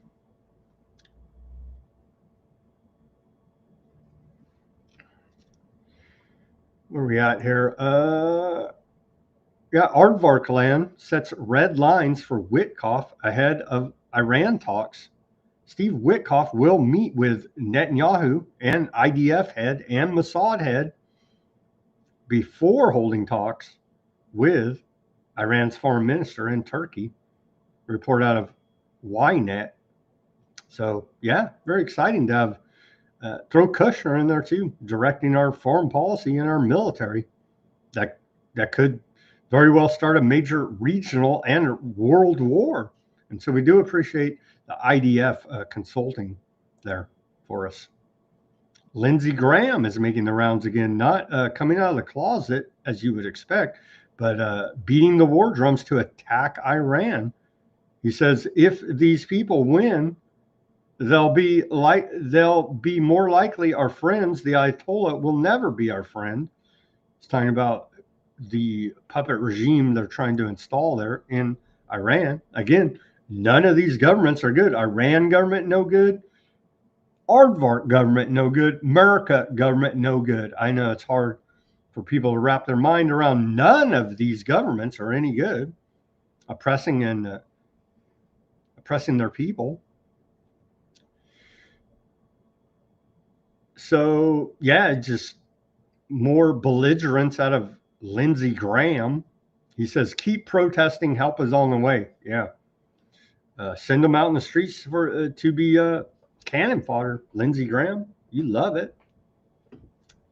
He says, if this regime is still standing the day after we pull the plug, it will be 100 years of chaos. I have every confidence that President Trump will do what he promised. He promised to do regime change in Iran. Oh, that he campaigned on that, MAGA, right? Yeah. If the regime falls, Hamas, Hezbollah, the Houthis, they all go. It would be the biggest change since the fall of the Berlin Wall. The protesters are not protesting for a better nuclear deal. They're protesting for a better life. If they win the day, we have a chance to have friends with the people of it, to be friends with the people of Iran. The Ayatollah will never be our friend. Help on the way means military strikes against the infrastructure that is killing the Iranian people. That's a Lindsey Graham. Was there aardvark supremacy in the Epstein files?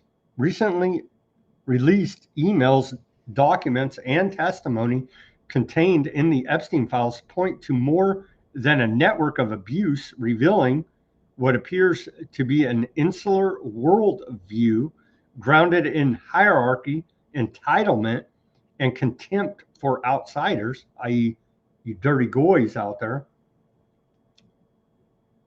In private communications attributed to Jeffrey Epstein and associates, non-aardvarks are repeatedly referenced with mocking and derogatory language, reflecting what critics describe as a supremacist mindset operating alongside the abuse itself. Several of the released emails show Epstein using the term goyim, meaning non-aardvark, in a dismissive and contemptuous manner. In one exchange with AI theorist Roger Schenck, Epstein refers to profits from shipping futures by writing about how the aardvark makes money, adding, "Let the goyim deal in the real world." Other communications show similar language used casually, suggesting that this worldview was normalized within Epstein's private circles.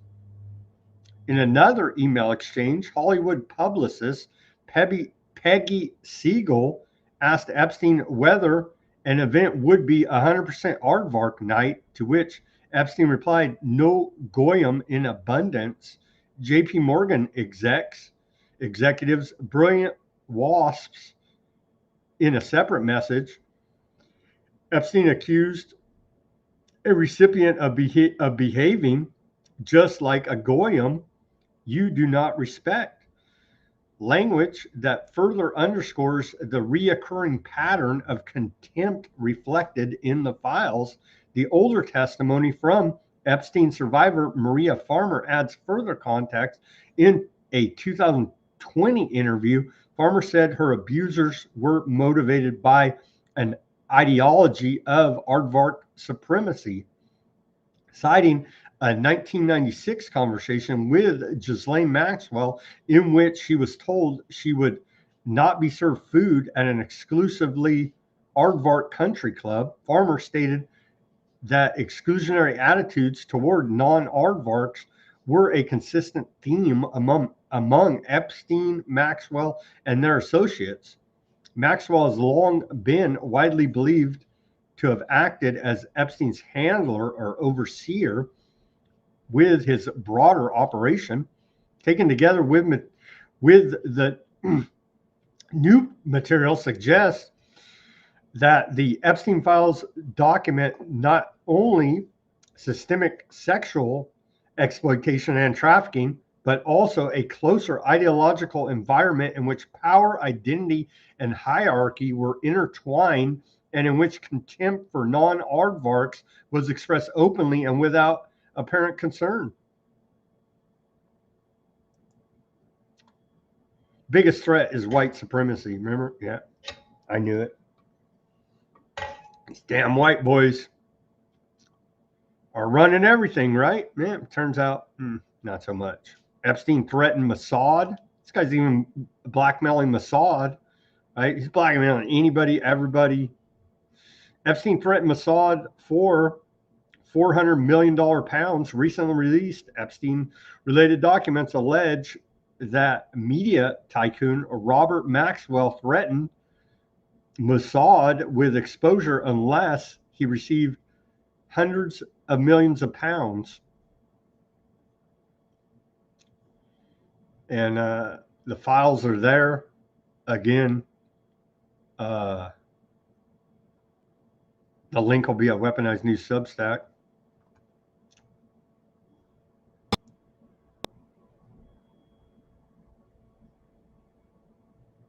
Hell, Epstein probably blackmailed himself. I mean, man, what a racket.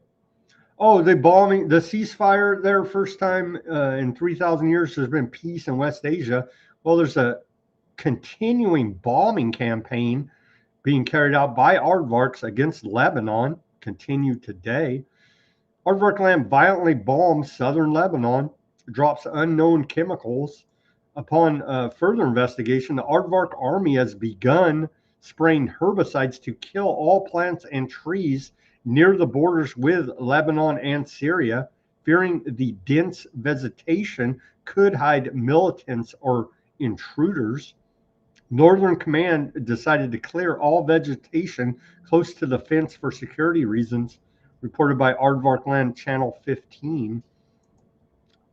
The Aardvarkland army has announced that it killed 4 Palestinians today for getting too close to the yellow line there in the northern Gaza Strip.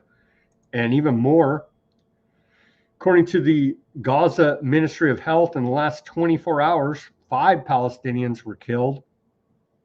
2, I guess it's 4, and I guess it's up to 6 now. We're rolling. They're stacking bodies as we're broadcasting here, though. So in the last 24 hours, 3 new dead Palestinians and 2 bodies recovered. That update to another, so making it 4 new dead and 4 injured, and 2 bodies recovered in the last 24 hours there in Gaza, because there's a ceasefire, there's peace, and they're still stacking Palestinian bodies as the genocide continues there. Horrific indeed. And there are final reports here about some more from the Epstein files. Elizabeth Maxwell, the wife of Ghislaine Maxwell's father, Robert, circulates a petition to friends of Aardvarkland in 2004 demanding Google censor the anti-Semitic site Aardvark Watch to keep it from appearing as a #1 search result for Aardvark. This effort eventually succeeded, pressuring Google. It took an extensive amount of pressure from the ADL and other Aardvark groups to get Google to suppress this site, but they did it eventually. First, Google removed it in Germany. Then they worked around it. By pushing Wikipedia as the top result for basically everything. So that's good of them. And then here's a traitor to America, the ambassador, American ambassador to Aardvarkland, Christian Zionist Mike Huckabee. Can't get enough of Huckabee. I want us to work toward a more unified Christian voice. Now, that doesn't mean we're going to agree on everything. We don't agree on modes of baptism or doctrine of various things. Interestingly, some of those churches that all supposedly, and interestingly, there were no names on that letter, which I thought was a bit, different. They don't all agree on a host of doctrinal issues. But they said in the letter, we're speaking and we're the only ones who can speak for Christians in the Holy Land. I found that a little bit challenging because I'm thinking, I'm a part of a free church tradition as an evangelical. We believe in the priesthood of the believer, the autonomy of the local church. We don't think that our...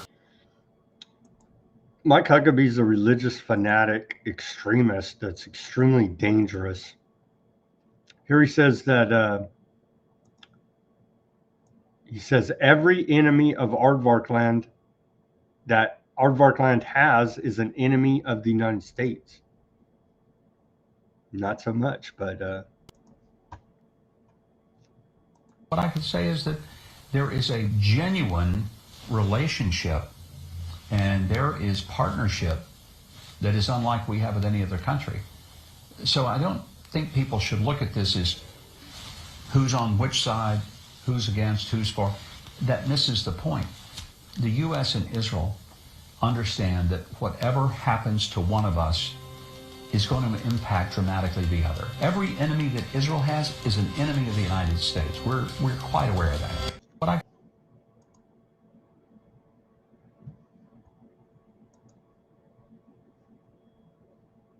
That's what these Christian Zionists are pushing, man. It's pure evil.